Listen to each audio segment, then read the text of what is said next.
the familiar sign welcoming visitors to Blackwood Falls emerged through the morning mist as Emma Sullivan's rental car rounded the bend.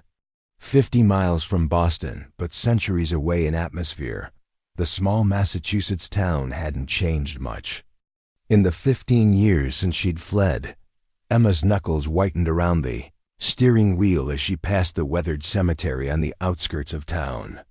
The Ravenhill plot stood visible even from the road, 3 modest headstones, surrounded by a rusted iron fence and perpetually adorned with withered flowers that nobody would admit to leaving. Her editor's voice echoed in her mind. "This is perfect for you, Emma. The 50th anniversary of the church burning. Your hometown connection. It's the human interest piece we need." What her editor didn't understand was that nobody in Blackwood Falls wanted this story told. Some wounds never healed. They just scabbed over, waiting for someone foolish enough to pick at them. The main street appeared frozen in time. Caldwell's General Store, the Black Crow Diner, the library with its crumbling brick facade. Emma parked outside the Blackwood Inn, a Victorian building whose peeling paint revealed decades of neglect. "Well, look who finally came back," said Martha Caldwell, appearing behind the reception desk. The woman's steel-gray hair was pulled into a severe bun, her thin lips pressed into something between a smile and a grimace. "Emma Sullivan, your grandfather said you might be stopping by." "Hello, Mrs. Caldwell. I have a reservation for 2 weeks." Martha's eyes narrowed. 2 weeks? That's an awful long time for a visit. I'm working on a story. Emma kept her voice neutral. About the church fire. The temperature in the room seemed to drop 10 degrees. "That's ancient history," Martha said, sliding a key across the counter. "Room 7, second floor. Why dig up old business that doesn't concern you? It concerns the whole town, doesn't it?" 3 women died. 3 witches died, Martha muttered, then caught herself. "That's just foolish talk. The fire was an accident. Faulty wiring. It's all in the official report." Emma took the key. "I'll need access to the town archives. You'll need to speak with Mayor Wilson about that. His father was mayor back then too, you know." Martha's voice dropped. "Emma, take some advice from someone who's seen people come and go. Some stories are better left untold. Especially by someone with your family connection." A chill crawled up Emma's spine. "What do you mean by that?" Martha turned away. "Your grandfather still lives in the same house. I'm sure he'd love to see you."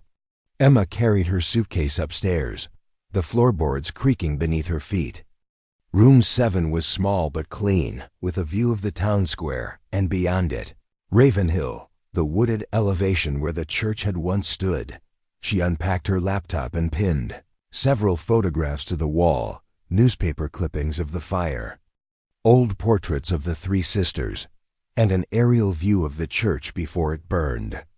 Then she added a photograph she'd never shown anyone, her mother as a teenager, standing alongside the youngest Ravenhill sister. Emma's phone rang, breaking her concentration. "How's Creepytown, USA?" asked Tyler, her photographer, scheduled to arrive tomorrow. "Living up to its reputation.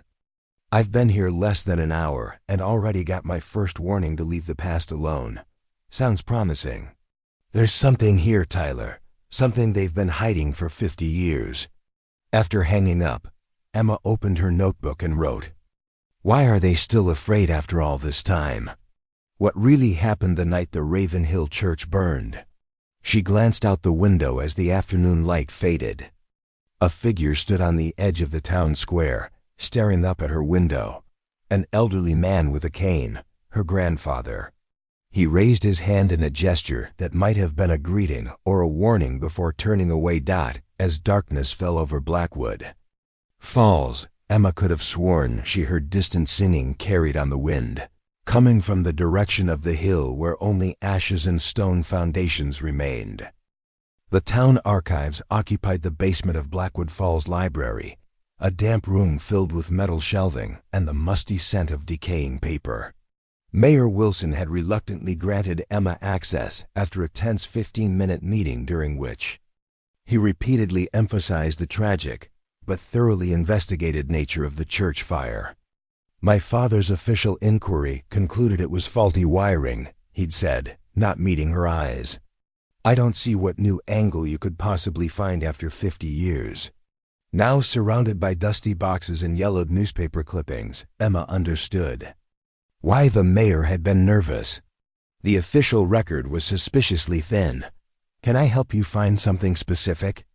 asked Ms. Perkins, the elderly librarian who hadn't left Emma's side since she arrived. "I'm looking for information about the Ravenhill sisters. Personal records, correspondence, anything about their lives before they established their church." Ms. Perkins adjusted her thick glasses.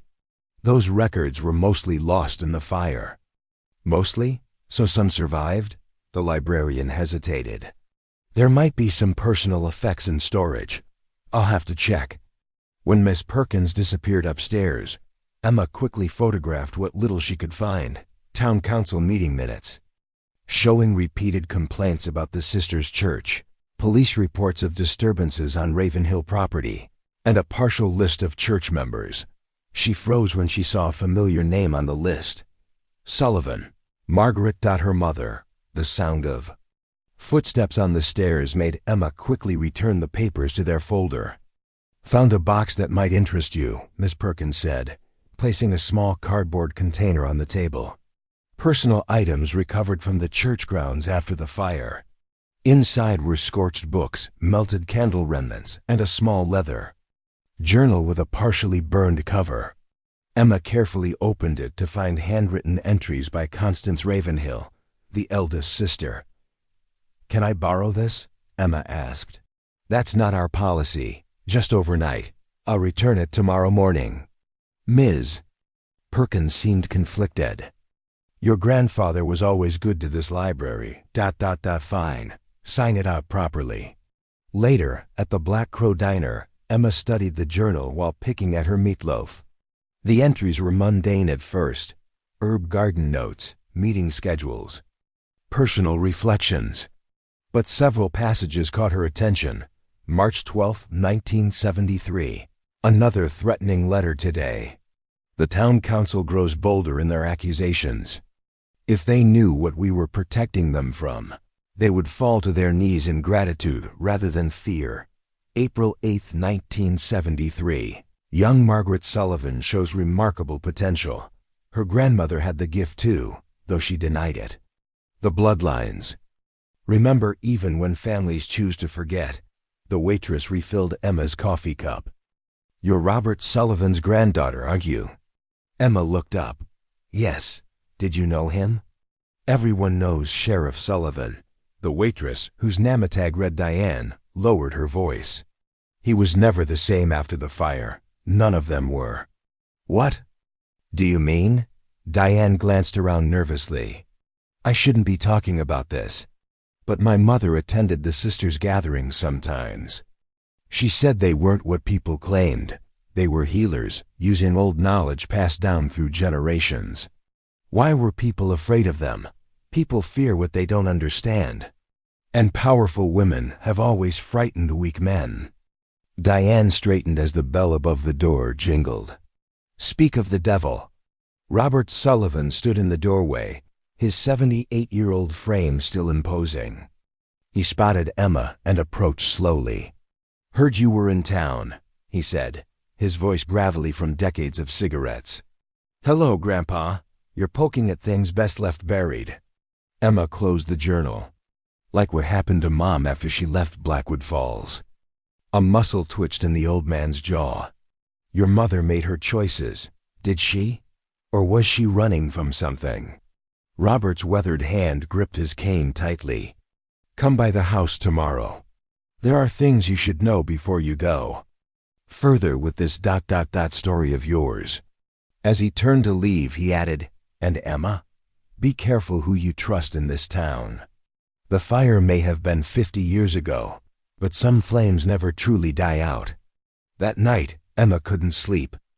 The journal entries swirled in her mind alongside fragments of childhood memories, her mother's nightmares, her refusal to speak of her hometown, the strange marks on her back that Emma had glimpsed only once. A sudden noise at her window startled her fully awake. Scratched into the frosted glass was a single word: leave. Emma's grandfather lived in the same white colonial house where he'd raised his daughter, Margaret, Emma's mother. The property sat on 3 acres at the edge of town, backing up against the woods that eventually climbed toward Ravenhill. Parked her rental car in the gravel driveway, noting how immaculately maintained the property remained despite Robert Sullivan's advancing age. The man had always been precise, methodical qualities that had made him an effective sheriff for nearly 4 decades. Before she could knock, the door swung open. "You're late," Robert said, turning back toward the kitchen without waiting for a response. Emma followed him, taking in the unchanged interior, the same furniture, the same photographs on the walls, though none of her mother after age 17. It was as if Margaret Sullivan had ceased to exist the moment she left Blackwood Falls. In the kitchen, Robert poured coffee into 2 mugs adorned with the town's insignia. His hands trembled slightly, the only visible sign of his age. "I went by the old church site yesterday," Emma said, accepting the mug. "Not much left. They bulldozed what remained in '75, town council decision. Seems like they were in a hurry to erase the Ravenhill sisters from history." Robert sank into a chair at the kitchen table. "What do you know about them? Really know?" 3 sisters, Constance, Eleanor, and Josephine Ravenhill. Moved to Blackwood Falls in 1965, established what they called a healing sanctuary on the hill. Drew a following, mostly women. Faced growing opposition from the town. Died when their church burned down in 1973. That's the Wikipedia version. Robert said with a grimace, "Surface details. Then tell me what's underneath." The old man stared out the window toward the distant hill. The Ravenhills were descendants of women who fled here during the witch trials, not from Salem, but from a smaller purge in a town that no longer exists. They carried knowledge. Old knowledge. Healing practices, herbal medicine, midwifery. "You're saying they were actually witches?" "I'm saying they were women with skills that threatened the established order. They helped women with problems the church wouldn't address. Unwanted pregnancies, abusive husbands. What the town really hated was that they offered independence." Emma leaned forward. "The journal mentioned threats." Robert's eyes snapped. "To her, you found Constance's journal? Parts of it survived the fire. You knew about it?" He ignored the question. "The threats came from the Preservation Society, a group of men who controlled the town council, the church, everything. They claimed the sisters were corrupting their wives and daughters. Were you part of this society?" Robert's face hardened. "I was sheriff. I tried to keep the peace." "That's not an answer." "Your mother," he said abruptly, "became involved with the sisters when she was 16. Started spending all her time at the church. I forbade it, but double quotes, he shook his head. Margaret was headstrong like you. What exactly were they teaching her?" "They recognized something in her. A sensitivity. They called it the gift." Emma remembered the journal entry about bloodlines remembering. "Did my grandmother have it too?" Robert stood suddenly, moving to a cabinet above the refrigerator. He removed a false panel and extracted a small wooden box. "Your grandmother died before you were born. Heart failure officially. But she suffered from visions that tormented her for years. The doctors called it schizophrenia." He placed the box on the table. "The night of the fire, your mother came home with this." Inside was a small leather-bound book, its cover unmarked. Emma opened it carefully to find pages of handwritten symbols, recipes, and notes in an elegant script. Eleanor Ravenhill's grimoire. Robert said quietly, "Her book of practices. Mom took this before the fire. Josephine gave it to her. She must have sensed what was coming. Emma's heart raced. Are you saying the fire wasn't an accident? Robert's silence was answer enough. Who said it? Emma pressed. I don't know for certain. His voice was barely audible. The investigation was directed by powerful people. You were the sheriff, and I had a teenage daughter to protect. Robert snapped. The night after the fire, 3 men came to this house. They said if Margaret ever spoke about what she knew, she would face the same fate as the sisters. Emma felt sick, so you sent her away, to my cousin in Chicago. She never forgave me. His eyes glistened. But she was alive, and now she's dead, Emma said flatly. Died never speaking about her past, having nightmares until the end. Robert looked stricken. The Preservation Society is still here, Emma. Different names, same families. The Wilsons, the Caldwells, the Prestons, the mayor's family.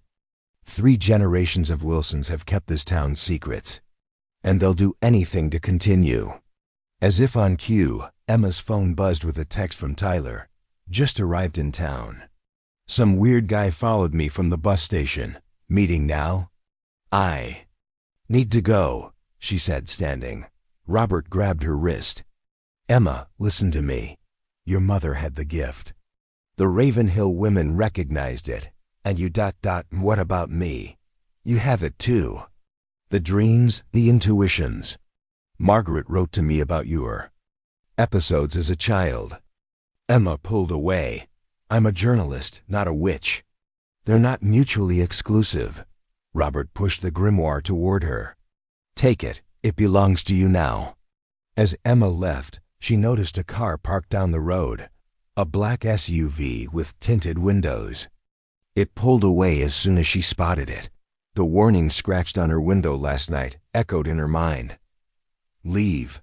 But the blood of the Ravenhill women apparently ran through her veins, and she had never been good at following directions. Tyler Matthews waited for Emma at a corner table in the Blackwood Inn's small bar, his camera equipment bag beside him. At 32, he looked younger than his age, with tousled brown hair and a perpetual 5 o'clock shadow. He'd been Emma's photographer on assignments for 4 years, their professional relationship occasionally blurring into something more complicated. This town gives me the creeps, he said as she slid into the seat across from him. I've been here 3 hours, and I've already gotten the stink eye from half the population. You mentioned someone following you. Guy in a sheriff's uniform. Kept his distance but definitely tailed me from the bus station.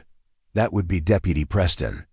3rd-generation law enforcement and member of a family deeply invested in keeping town secrets buried. Emma lowered her voice. I visited my grandfather. The fire that killed the Ravenhill sisters wasn't an accident. Tyler leaned forward. You think the town was involved? I think certain families orchestrated it. And I think my grandfather knows more than he's telling. Jesus, Emma, if you're right, we're talking about a 50-year-old murder conspiracy. 1. That's still being actively protected. She slid her notebook across the table, open to a page where she'd listed names. The Preservation Society. Men from founding families who saw the Ravenhill sisters as a threat. Tyler studied the list. These are all still prominent names around here. Exactly. Mayor Wilson's father was the leader. Martha Caldwell's husband ran the newspaper. And the current Sheriff Preston's grandfather was my grandfather's deputy. Speaking of the devil, Tyler murmured, nodding toward the entrance. Sheriff. James Preston stood in the doorway, scanning the room until his gaze locked on Emma. He was in his 50s, with a trim mustache and the practiced smile of a small-town politician. Miss Sullivan, he said, approaching their table. I heard you were conducting interviews about the church fire. Emma straightened. Just research for now, Sheriff. Mind if I join you? Without waiting for an answer, he pulled out a chair. I understand you visited the old church site yesterday. I didn't realize I needed permission to visit public land. You don't. but trespassing on the adjacent property to take photographs would require the owner's consent. And who owns that property now? Emma asked, though she suspected the answer. The Preston Family Trust. His smile never reached his eyes. My grandfather purchased it from the town in 1975. Convenient. Historical preservation. We maintain the land as it was, except for bulldozing the church remains. Sheriff Preston's smile tightened. That decision predated our ownership. Now about those interviews. I'd appreciate being notified about who you're speaking with. Some of our older residents are fragile. Is that a legal requirement, Sheriff? Consider it professional courtesy. He stood. Enjoy your stay in Blackwood Falls, however brief it may be. After he left, Tyler whistled low. Subtle. We need to get to that site tonight, Emma said. Before they realize how much I already know. After midnight, Emma and Tyler parked half a mile from the Ravenhill property and continued on foot, using flashlights sparingly. The October air was crisp, their breath forming small clouds as they hiked up the forested hillside. My grandfather gave me something, Emma said, breaking the silence. A book that belonged to Eleanor Ravenhill. He claims my mother had some. Kind of ability the sisters recognized. What kind of ability? He was vague. Called it the gift. Said I have it too. Tyler glanced at her. Your intuition on stories has always been uncanny. That's journalistic instinct, not witchcraft. They reached a clearing where foundation stones formed a rectangular outline, all that remained of the Ravenhill church. Emma felt a strange resonance, like a tuning fork vibrating inside her chest. Start with the perimeter, she instructed. Tyler, who began photographing the foundations. Emma walked the outline slowly, her flashlight beam catching fragments of melted glass and metal. Despite 50 years of exposure, the ground still held remnants of the past. She stopped at what would have been the rear corner of the building, where the stone foundation appeared darker. Tyler, bring the light here. Together they examined the blackened stone. The damage pattern was inconsistent with an electrical fire that supposedly started in the front of the building. This looks like an accelerant was used, Tyler said, his experience with arson photography evident. Multiple ignition points. Emma knelt to examine the ground beyond the foundation. Help me look for anything they might have missed. They worked methodically, sifting through decades of forest debris. Emma's hands seemed to tingle as she moved them over certain areas, an unexplainable sensation guiding her. Here, she said suddenly, her fingers brushing aside leaves to reveal what appeared to be a metal handle protruding slightly from the ground. Together they excavated around it, uncovering a small metal trapdoor set into the earth, concealed by years of soil accumulation. A root cellar, Tyler suggested. Or an escape route. Emma pulled on the handle. The hinges protested but eventually gave way, revealing a narrow set of stone steps descending into darkness. I'm getting serious horror movie vibes, Tyler muttered, but followed Emma down the stairs. The underground room was small but intact, protected from the fire above. Shelves lined the walls, still holding jars of preserved herbs and roots. A small table stood in the center, and on it, a metal box. Emma approached it cautiously. This doesn't look 50 years old.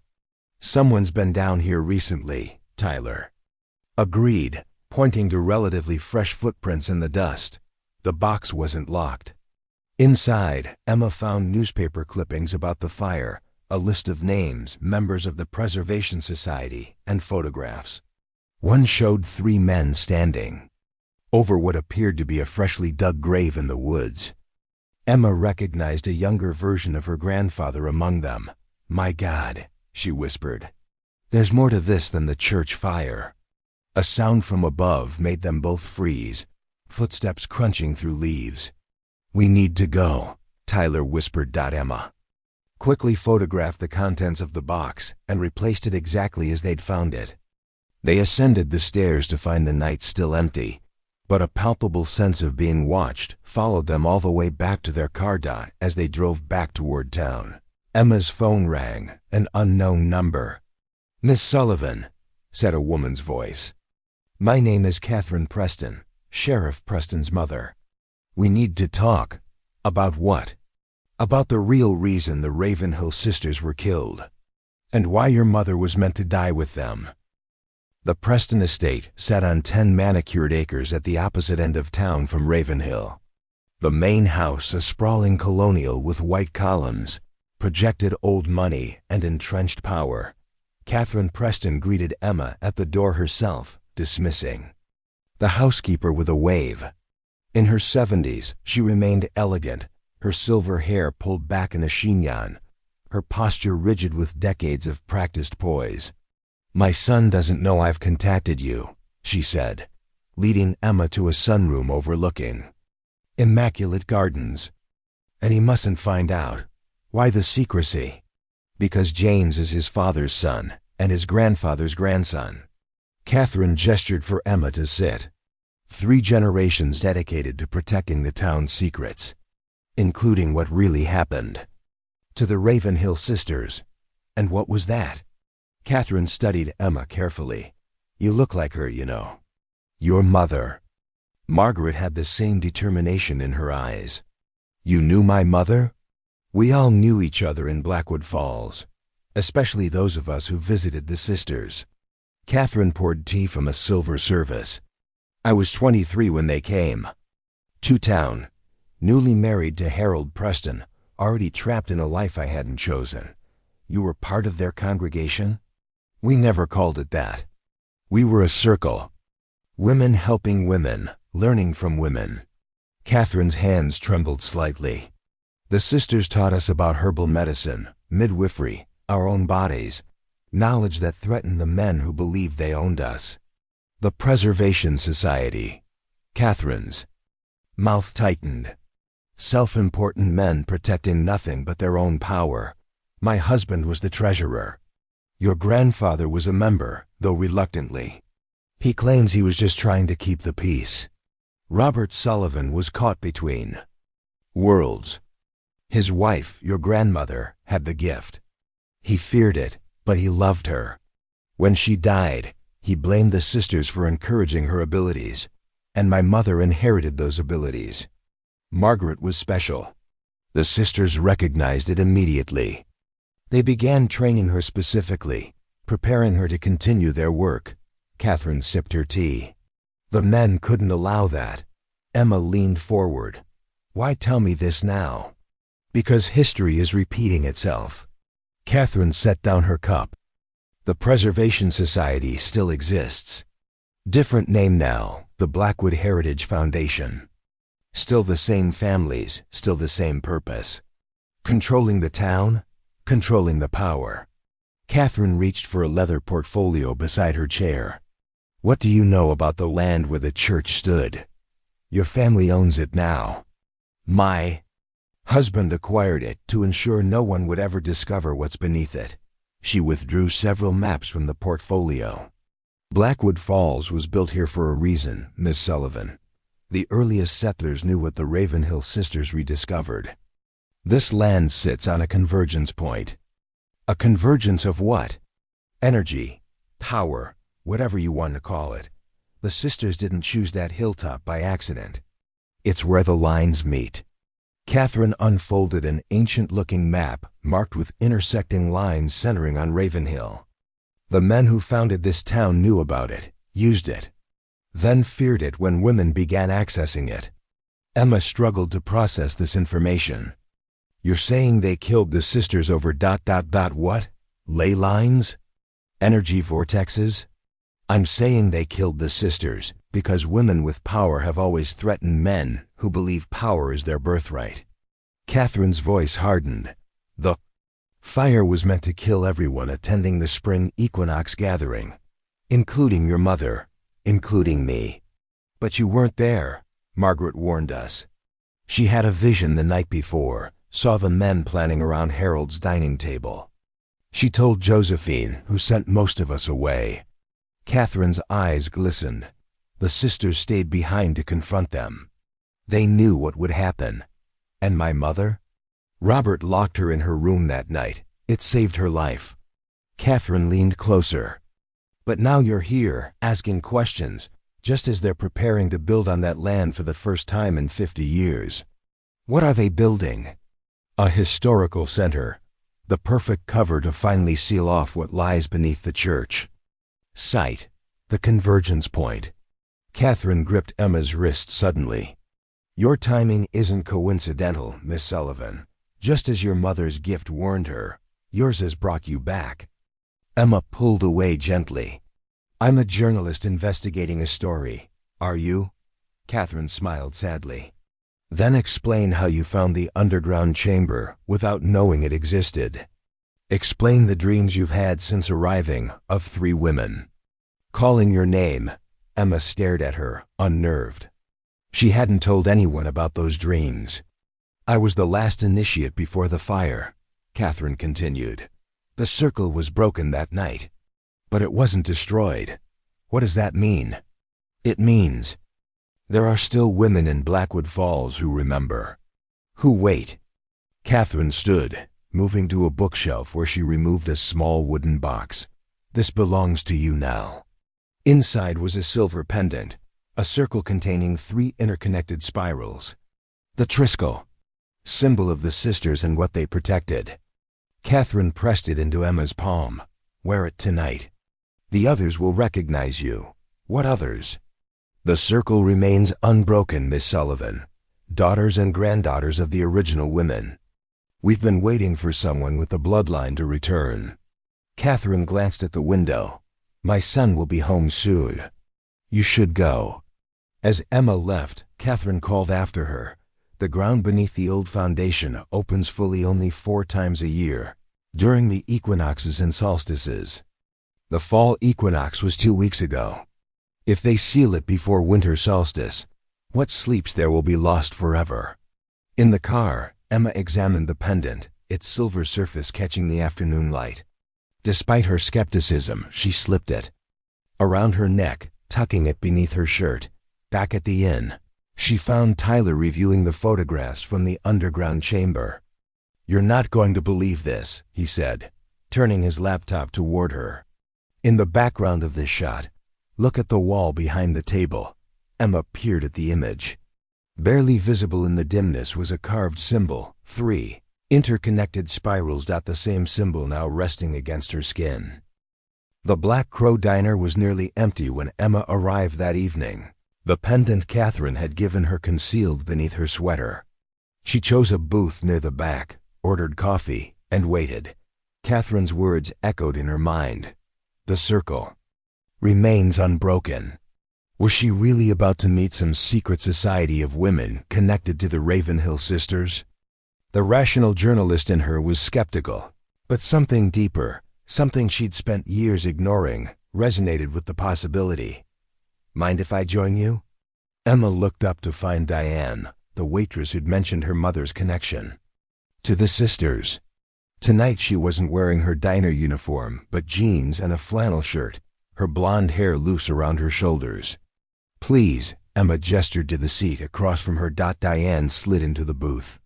You're wearing it, she said quietly, her eyes flicking to the slight bulge beneath Emma's sweater where the pendant rested. Catherine said you might.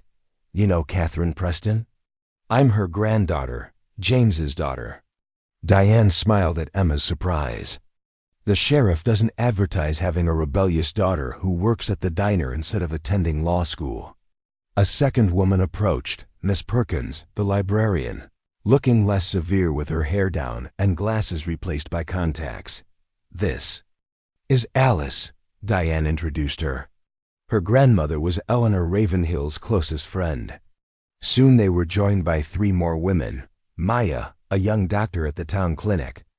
Rebecca, who taught history at the high school. And Grace, an elderly woman who owned the local nursery. We don't usually gather so openly, Grace explained in a whisper. But time is short. Because of the construction project? Emma asked. The women exchanged glances. They're breaking ground at the winter solstice, Rebecca said. A symbolic date chosen to finally seal what they've feared for generations. And what exactly is that? The source, Maya replied.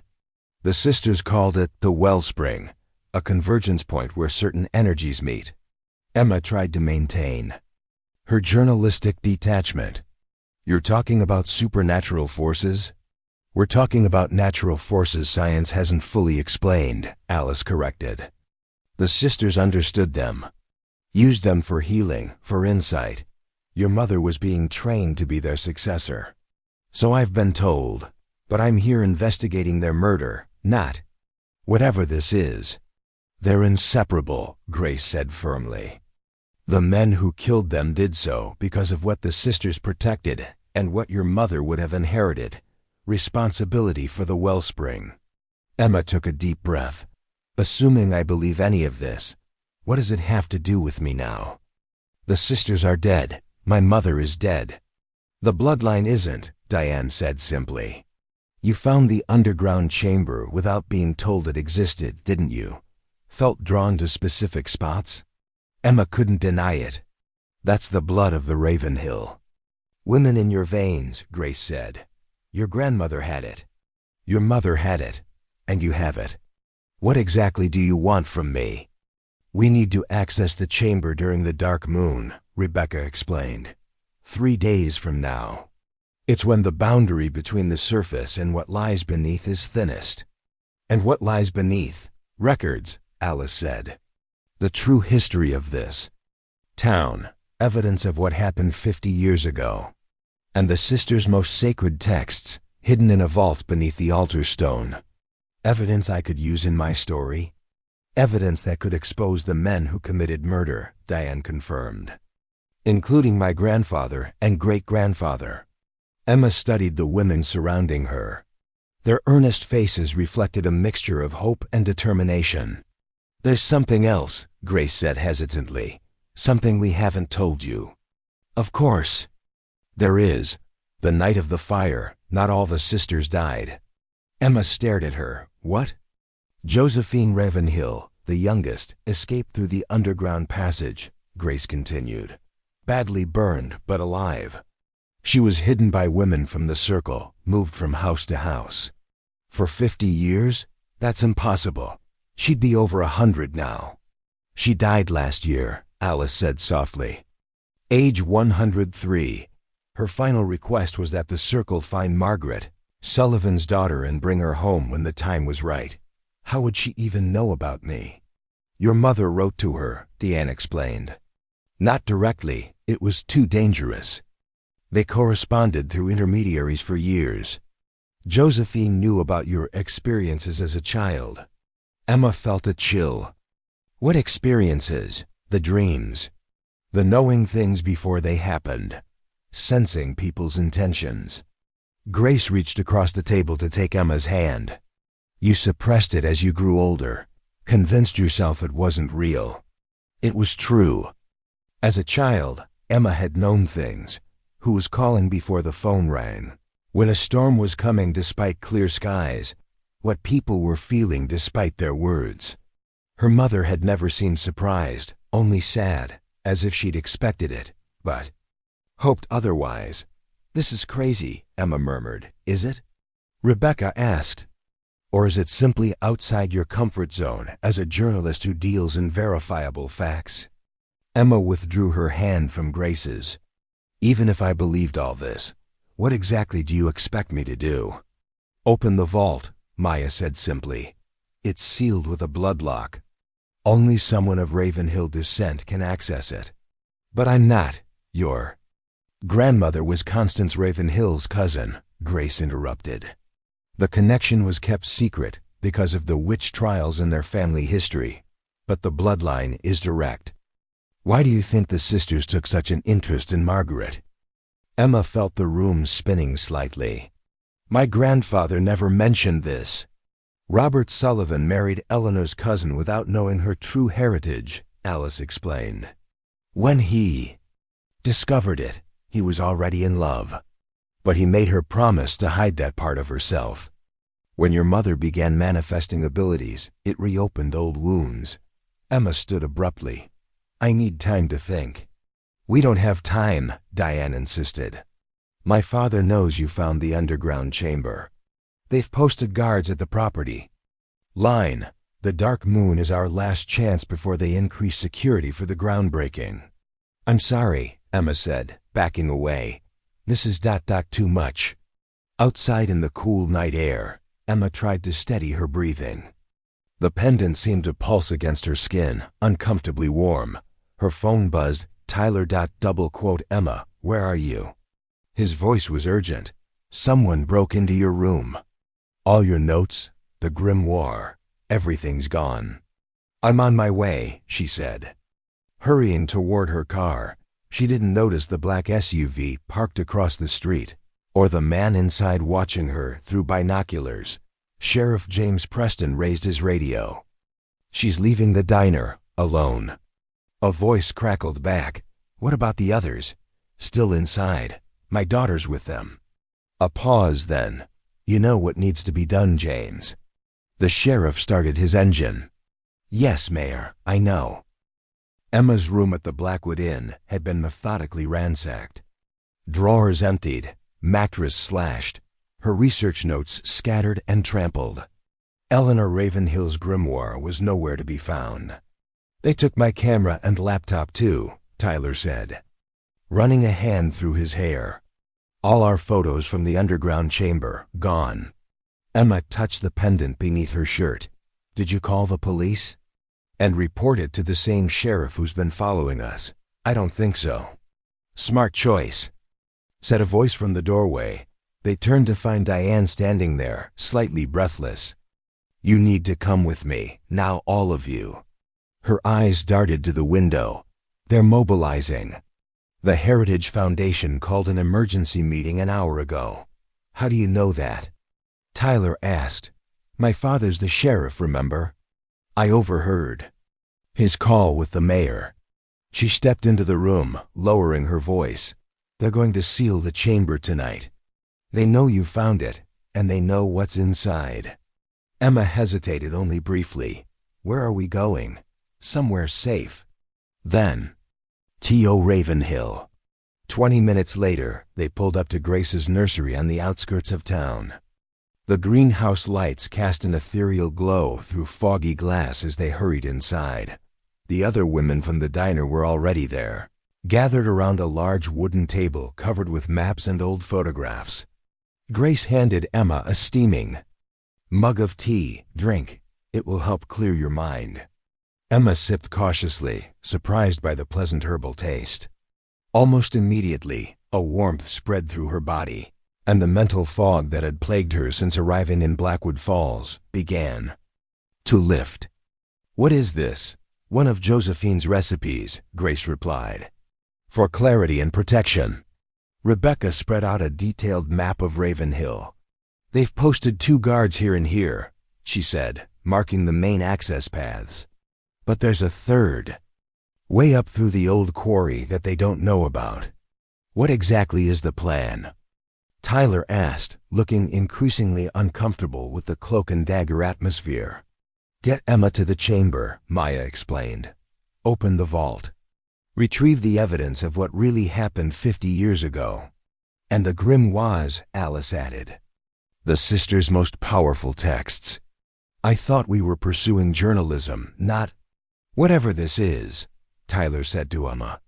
We're pursuing the truth, Emma replied, surprising herself with her conviction, whatever form it takes.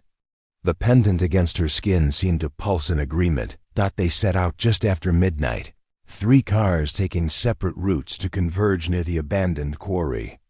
The October night was moonless, clouds obscuring the stars and wrapping the forest in absolute darkness. Emma, Tyler, and Diane hiked silently through the dense woods, guided by Diane's knowledge of the hidden path. The air grew colder as they ascended, their breath forming small clouds. There's something I don't understand, Emma whispered as they paused to rest. If Josephine survived, why didn't she come forward? Expose what happened. She was badly burned, barely recognizable, Diane replied. And without proof, It would have been her word against the town's most powerful men. She chose to survive and preserve the knowledge, waiting for the right time. And that time is now, with me? You're a journalist with a platform. And you have the bloodline. The combination matters. They continued upward, the terrain growing steeper. Emma felt an increasing sensation of being pulled forward, as if the hill itself were drawing her in.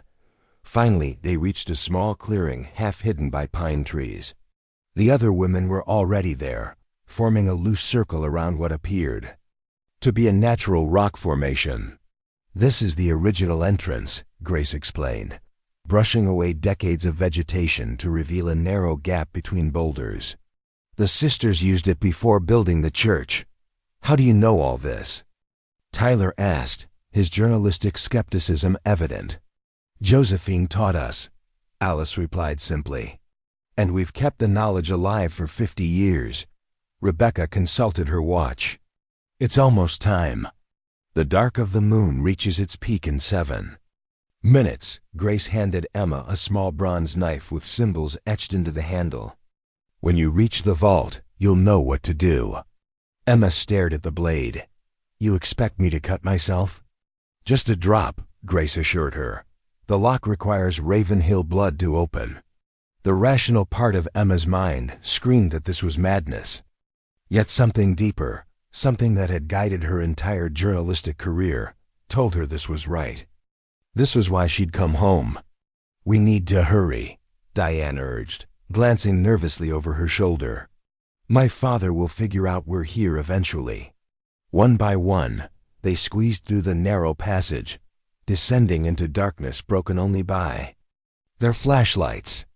The air grew thick with the scent of earth and something else, herbs and candle wax, as if rituals performed decades ago had permanently infused the stone. The passage widened into a natural cavern before narrowing again, into a manufactured tunnel with smooth walls. They emerged into the chamber Emma and Tyler had discovered days earlier, but now it seemed different, more alive somehow, the air vibrating with subtle energy. "The altar stone," Grace said, directing her flashlight toward the center of the room. What Emma had previously taken for a simple table was actually a massive stone slab resting on a circular base. Carved into its surface was the Triskel symbol, 3 interconnected spirals, identical to her pendant. "Place your hand on the center," Alice instructed. Emma approached slowly, aware of her heartbeat synchronizing with some subtle rhythm in the room. As her fingers touched the cool stone, the carving began to glow faintly, illuminating the chamber with soft blue light. "The blood lock is beneath," Rebecca whispered. "Press the stone at the center of the spirals." Emma found a slight depression and pushed. A section of the base slid away, revealing a small recess containing what appeared to be a stone bowl.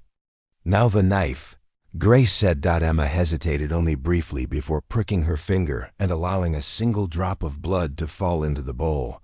For a moment, nothing happened. Then a low rumbling filled the chamber as the entire altar stone began to move, sliding aside to reveal a narrow staircase descending deeper into the earth. "It recognized you," Maya breathed. "We should hurry," Diane urged. "Once the stone activates, they'll know." "How?" Tyler asked. "The energy signature. My grandfather spent his life studying it, trying to understand what the sisters could access so naturally." Emma led the way down the stairs, drawn by an inexplicable certainty. The passage opened into a small, perfectly circular chamber with a domed ceiling. At its center stood a pedestal holding 3 leather-bound books and a metal box. "The grimoires," Alice whispered reverently. "And the evidence." Emma approached the pedestal, her pendant growing warmer against her skin. As she reached for the books, a voice echoed from above. "That's far enough." Sheriff James Preston stood at the bottom of the upper staircase, his gun drawn. Behind him were 3 men Emma recognized from town: the mayor, the bank president, and Martha Caldwell's husband. "Dad, don't," Diane pleaded. "Step away from her, Diane," the sheriff ordered. You don't understand what you're interfering with. I understand perfectly, Deanne replied, moving to stand beside Emma. I understand that you and your friends murdered 3 women to keep your power. We protected this town. Mayor Wilson snapped. The Ravenhill women were going to expose everything. Open the wellspring fully. Let its influence spread beyond their control. Their control? Emma challenged. Or yours? You're just like your mother, the sheriff said coldly. Too stubborn to understand the danger. The only danger was to your patriarchy, Grace said, stepping forward. Women with power have always frightened weak men. A low vibration began beneath their feet, the chamber responding to the rising tensions. Dust filtered down from the domed ceiling. Step away from the books, Miss Sullivan, the mayor demanded. This doesn't have to end badly. It already ended badly, Emma replied. 50 years ago when you murdered 3 innocent women and covered it up. She placed her hand on the grimoires, and instantly the vibration intensified. The pendant against. Her skin grew hot, the Triskel symbol appearing to burn through her shirt with blue light. Stop her! The mayor shouted as Sheriff Preston moved forward. The ground beneath them trembled more violently. Cracks appeared in the chamber walls, blue light seeping through them like veins. The wellspring, Alice gasped. It's awakening. Emma felt a surge of energy flow through her body. The same intuition that had guided her journalistic career, now amplified 100-fold. Images flashed through her mind. The night of the fire, men with gasoline cans, her grandfather trying to stop them, but alternately standing aside, the sisters facing their killers with dignity. You didn't just murder them, Emma said, her voice eerily calm. You tried to bury the truth, but the earth remembers. She lifted the metal box from the pedestal. In here is every name, every detail of the conspiracy. Josephine documented it. All before escaping. That proves nothing, the bank president blustered. Maybe not alone, Emma agreed. But combined with the DNA evidence from the original crime scene that the sisters preserved, the photographs, the signed confessions they obtained from witnesses who later mysteriously died. The men exchanged uneasy glances. Your fathers and grandfathers were thorough, but the Ravenhill sisters were more so, Emma continued, drawing strength from some ancient source she couldn't name but instinctively trusted. They knew what was coming.